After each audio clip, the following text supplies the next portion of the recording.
The following is an encore presentation of stories from the Dooralong Transformation Centre. It's 12 minutes, I'll get my act together now. It's 12 minutes past 10, and we're joined, as we usually are about this time, on Wednesday mornings, with one of our guests from the Dooralong Transformation Centre. And this morning we're talking to Kodey. So good morning to you, Kodey. Good morning. What's it like at Dooralong at the moment? Pretty cold. Very cold. Very cold. How do you cope with the cold? Good in some circumstances, yeah. Yeah. And you were telling me just before we started that, because I was saying, oh, well, at least the snakes have gone, but you actually quite like snakes, don't you? Yes, I do. I have a tattoo on my arm of a snake. Yeah? Yeah. So you spent all summer at Dooralong? From last year, I've been there for 7 months. So you've seen all the snakes around there? Oh, I haven't actually seen a snake. Oh. So when you hear about a snake, you get a page saying, don't go in this area, there's a snake. But they're all red-bellied black snakes, really, so they're not really the sort of snake that you want to be playing with. No. Well, I'm just amazed that anybody would like those things. But you used to have one as a pet, did you say? Yeah, I had a diamond python when I was living away from home. Yeah. Okay, never mind. I prefer a fluffy dog, but there we go. Everybody likes their own. Now then, Kodey, you've been at Dooralong for how long now? Going on 7 months. Yeah. How's it going? Yeah, good. Yeah? Very good, yeah. You feel making progress? Yes, I'm making a change in my life, and it's what I want in my life, so, yeah, the steps are working their way into me, and my belief in a higher power has come back. You know, I grew up in a Catholic school, so I had, you know, my forms of church, going to church throughout the week with my school, so, but I just lost my faith along the line, you know, hit the rock, and in a bad place. So. Yeah, and sometimes I think in the past, particularly not so much now, but the church didn't paint a very attractive picture of God and Jesus. In the past, there was a lot of it was just rules and regulations, and telling you you're a sinner and you're destined for hell, and there wasn't so much of the love and the grace and the acceptance of Christ. I don't know what it was like for you. Yeah, no, I don't, and can't really remember that much either. I suppose school. Yeah. Okay, so what was your childhood like? It was pretty normal. Like, my parents were together for a while, and then they split up. And then my mum got into a relationship with someone who was a few years younger than her, and after a while, you know, behind closed doors, so that when she wouldn't hear, there'd be sly comments about my weight or what I was doing and what I wasn't doing right, and it just escalated from there. And her partner was a pretty heavy drinker, and it only got worse over the years. So they were putting you down? Yeah, and it was unfortunate. Like, my mum was, you know, wouldn't hear it, so, and when she did hear it, she'd stick up for me, but he just denied if I tried to say something, and it was just your word against his. Yeah. That must have had quite an effect on your own self-image, your own self-worth, your self-esteem. Yeah. Especially of a girl. What sort of age were you now? So I grew up with that from like around 12, 13. Which is really important sort of time in both boys' and girls' life, isn't it? It's when you're first discovering your own identity, and to be told all the time that you're overweight or whatever it might be. Yeah. Had a good circle of friends, did you, at school? Yes and no. I was bullied in school as well, so that was a massive impact as well. I wasn't just bullied at home, I was bullied in school, and I suppose that's why, you know, because there was more than one person, and there was one person that's meant to be close and that you're meant to be able to trust in, telling you these things, it sinks into your head more, and you start to believe it. And then when you hit the older times in your life, and things start brought to your attention, and you start to use those things in hope that you're going to lose the weight, and that you're going to, you know, look different, and you think you look better from that. So there was no escape. Normally when, you know, children are being bullied, at least when they get home, they know that they're going to be sort of unconditionally loved by their parents, brothers, sisters, what have you. But it just continued for you because your stepdad was verbally bullying you as well. Yeah. Yes. It ended when I was at my dad's house, but when I was at my mum's house, it was up and down in the air. Yeah. So. You're painting a picture of not a very happy childhood, to be honest. I can't say it wasn't all bad, but yeah. Yeah, there were issues there. There were issues, yes. Yeah. And I heard you telling Mick and Kath, because of course you were on the Brecky show briefly with Mick and Kath this morning, and you were telling them that at the age of 15 things were so bad for you that you ran away. Yeah, my mum and I got into an argument. It was to do with her partner, same partner that was bullying me, had his input in something. I'd been wagging school and experimenting in drug use, and Mum didn't like that, and she found out I'd been wagging school, and I didn't like that she was telling me what to do, so I took the high road and I ran off. I was sick of it. I wanted to go back to New South Wales. By this stage I was in Queensland with my mum, and I took the easy way and I took off, and she alerted the police that I'd run away, and then eventually they brought me back. Quite dramatic then. Yeah, newsworthy. Yeah. Police looking for you. You mentioned just then that you were in a group of friends who are taking drugs and drinking alcohol, and I suppose really, for 15, 16-year-olds, that's almost normal. It's an age of experimentation, isn't it? So is that how your drug and alcohol problem started? Yeah, it was experiment. It was I suppose who was doing it thought it was a cool thing to do, maybe, and I was also easy at following the crowd, and obviously because I was taking the wrong roads, I was following the wrong crowd, so I was experimenting in marijuana and alcohol. And I suppose for somebody who's being bullied at home and bullied at school, if you're in a group of friends who've accepted you, you don't want to do anything where you're sort of the odd one out, do you? And if everybody else is taking the drugs, the pressure is on you to... Yeah, someone's finally accepted me for because I'm doing what they're doing. Yeah. There was the acceptance there. Yeah. But it had a downside to it as well. That was clouded, It was fully clouded. So this is when your drink and drugs started. Was it manageable for a few years, or did you think you had it under control for a few years? I had the the marijuana under control. Yeah. The alcohol I was doing every weekend. It wasn't really until I started experimenting in heavier drugs that it started to become fully unmanageable. But there's no way you can use drugs or alcohol and be any sort of manageable. Like, the way I look at it is, the moment I started it, I was unmanageable. I was leaving school. I wasn't attending school. I was leaving school to go do these drugs and alcohol. I was choosing what wasn't important over what is important, which was an education. Got a grip of you really early that you just experimented with it, and already very quickly you're sort of wagging school. It's become sort of sole focus of your attention. You're drinking at the weekend. It sounds as if it's got a grip really quickly. Yeah, it did. It did. Yeah. And how long did that go on for before you started the sort of heavier drug taking? I was about 17. Yeah. And then I was still drinking at 17, but I started using cocaine and ice. And then it just escalated from there. At first, it was a group thing to do, social thing, hanging out with your friends, using. But then you get into a relationship that you think's great, and it's great for the first 3 months, and then it takes ya, and you're doing all these things just to get that feel of feeling okay, because your partner's gone from being nice to you to talking, putting you down, verbally abusing you, maybe even physically abusing you, and the drugs cloud and push your pain down, but they don't get rid of it. No. And you don't. And then when you start to come down off those drugs, you need more because that pain's coming back up. Yeah.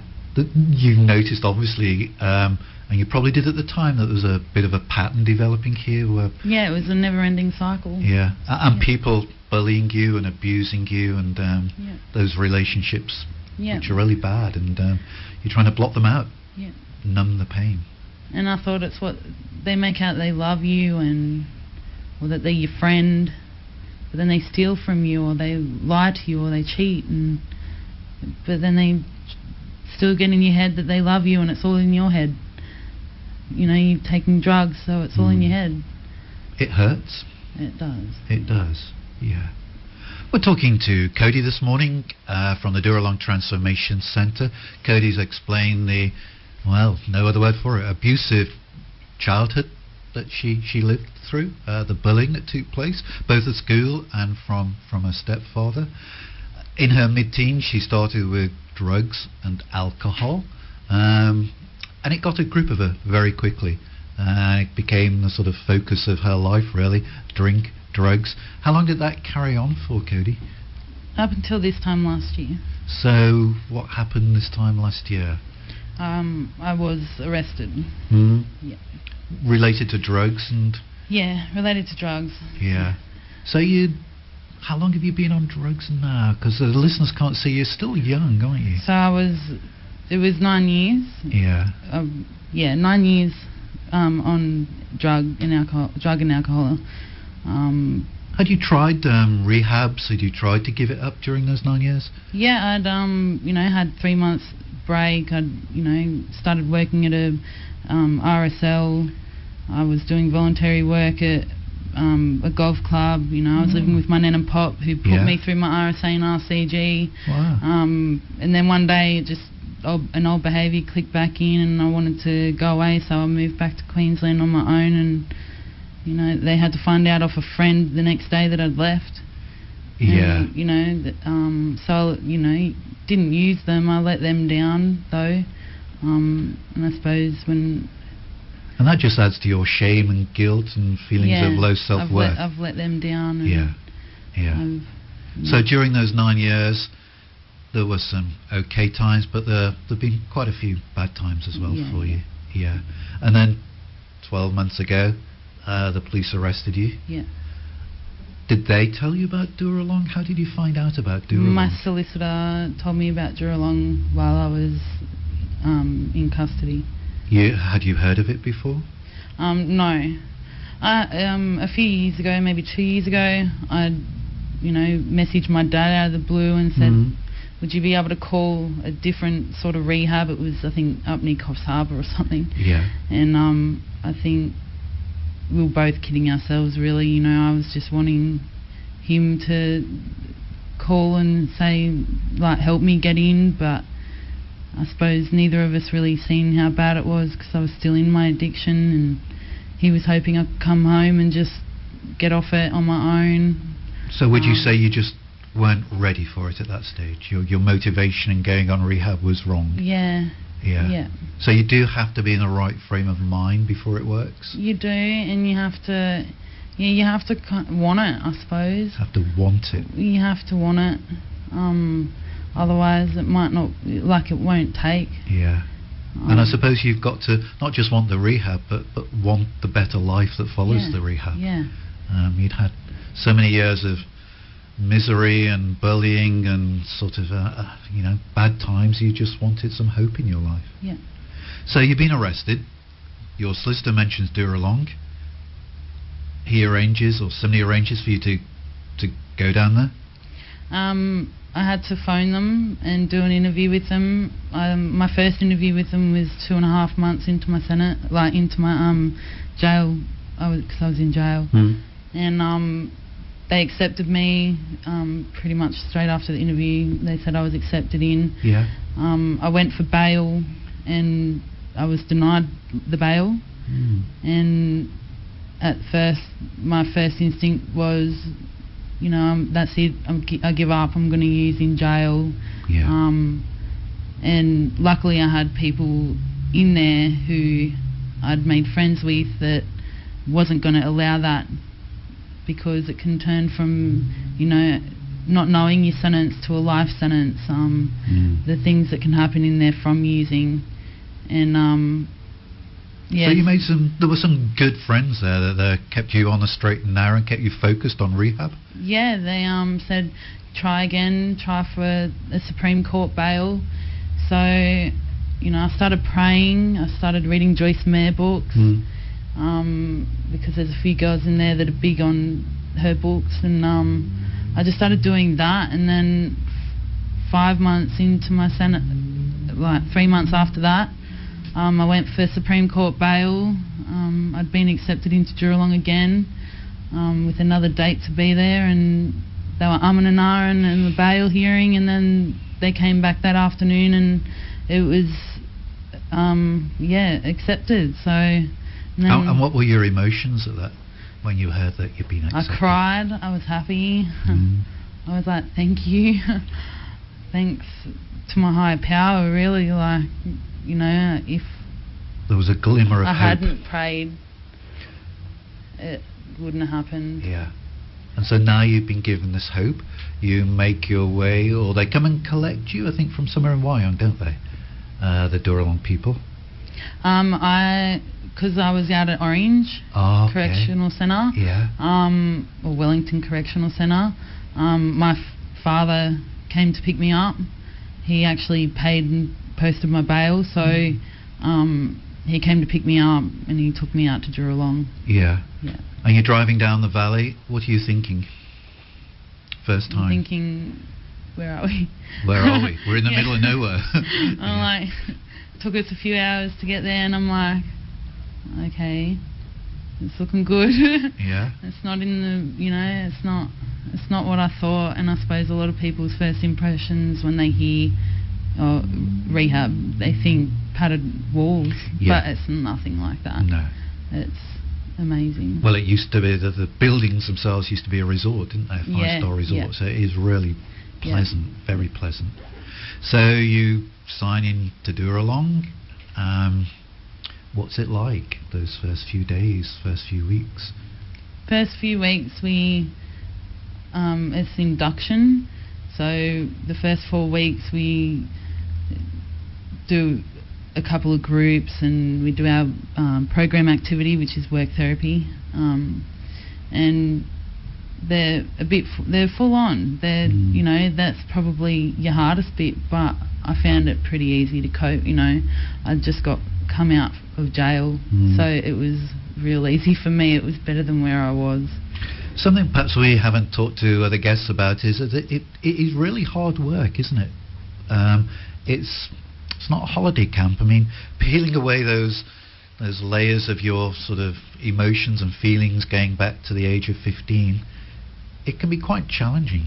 Oh yeah, you're working on a bit of yourself at like every minute of every day. Yeah. And you got to take it step by step, and there's so many things that can either trigger you back into wanting to use, or even leaving and using.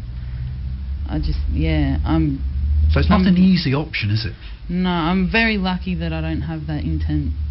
I'm very lucky that I'm happy with being like this today. I don't want to go back down that road. Have you had weekend release and things like this? Yeah, I get every second weekend. And then every other weekend is a day leave. So I see my family and my best friend when I go to my dad's. And there's no temptation? No. Just don't want to go back to that life? No. Left it behind for good and proper? Yeah, no thought. No thought? No. So it's not difficult, because we've spoken to some guests in the past who find that, again, a challenge, going out into the world and being tempted, and one or two actually have sort of given into that temptation. But listen, later on down the road, I don't know, maybe I will, but so far so good, luckily. Like that's just me. What's the best bit of Dooralong? The pool. No. That's a joke. Pool. No. Not in this weather. It's too cold at the moment. No. The program itself and the caseworkers and all the support staff. Yeah. They're amazing. The people. Yeah. People running it. Yeah. You must have come across a fair number of caseworkers and social workers over the years, but those at Dooralong are pretty exceptional, are they? yeah, they can not only relate, but you know, they listen, Yeah. they hear, they understand. They're not judgmental. No. And yeah, they just pretty like special. working. Yeah, they like working with you. They don't. Yeah, they just, like I said, they don't judge. Mm. And what's your favourite part of that work? Because I know you do small group work, and then you have individual work, and then you have art therapy and animals. And what really excites you the most? All of them. All of the above. Pretty much, yeah. Yeah, okay. And what do you do there? Because I know you have to sort of, you're all mucking together, and you know, you're all assigned a job, because it has to, you know, it's quite a big, complex sort of property, isn't it? Yeah, I'm on the cleaning crew. You're on the cleaning crew. How is that sitting with you? Yeah, no, that's all right. Yeah. I'm good with it. Yeah. It's teaching me a lot. Yeah. Yeah. Somebody's got to do it. Yeah, well, that's right, yeah. Okay, we'll take a break for some more music, and we'll come back. We'll talk to Kodey about her hopes and dreams for the future, but we're going to have some music. And we're back. We're back talking to Kodey this morning from Dooralong. Kodey's been there for 7 months now, that's right, isn't it, Kodey? Yeah. Yep. Things are going well. It's been hard work, but things are going well. No desire to go back to that old life of drink and drugs. So what does the future hold for you? A lot, I hope. I'm looking into doing my Cert 3 in community services, start from there, help young people that were like me, Yeah. before they hit that hard rock and go to the wrong place. Yeah. So you want to help kids around about those formative years, around the age of 15, when you sort of fell off the rails. Yeah. You want to sort of come alongside them and Yeah. well, not warn them, but sort of counsel them and sort of Yeah. encourage them to talk to their family, yeah. share their emotions and how they feel. It's not bad to have it's not bad to have feelings. It's not bad to be angry even. Yeah, the problem It's probably not bad arises to be when we sad. bury them, isn't it? Yeah, it's hiding them that it catches up with you. Yeah. Yeah. I mean, then you end up trying to blot them out with the drinks and the drugs. Yeah, that's Yeah. right. So that's the hope for the future. The other thing we usually ask our guests about is because they're at Dooralong, run by the Salvation Army, a avowedly Christian organisation, and you've mentioned once or twice that you've prayed and you've talked about those Joyce Meyer books. How's that trip with your higher power going? I'm getting to the God bit. Yeah. Like I said, I kind of lost faith there. You know, why would this happen to me if there was a God? Is how I used to look at it. So I believe in a higher power. Yeah. And I'm working my way to God. But I do believe that there is someone that is answering my prayers. So Yeah. yeah. So you're very open to the idea. Yeah. Yeah. open. And it is, of course, chapel night tonight, is it? Yes, chapel nights Wednesday night. Yeah. Big Yeah. roast dinner tonight then? Yes, and Yeah. ice cream. Oh, ice cream in this weather? Oh, you need hot... It's all right in any weather. Oh, ice cream, yeah, absolutely, especially chocolate ice cream. Well, look, Kodey, we really appreciate you coming in and sharing your story with us. We hope and we pray that God will do great things through you, that He will keep you on the right pathways, because you've had some tough times in your life. It would be nice to hope that those are behind you. And if you can give something back, like you say, and stop other kids sort of going down that road that you went down, that would be fantastic, wouldn't it? Yeah, it would. Thank you. Okay, thanks, Kodey. Thanks for for having joining us. Give our love to everybody out there at Dooralong. You've been listening to an encore presentation of the Dooralong stories, which can be heard live every Wednesday at 10 a.m. and repeated 8 p.m. Sunday and 1 a.m. Wednesday, right here on 94.9 rema.cc.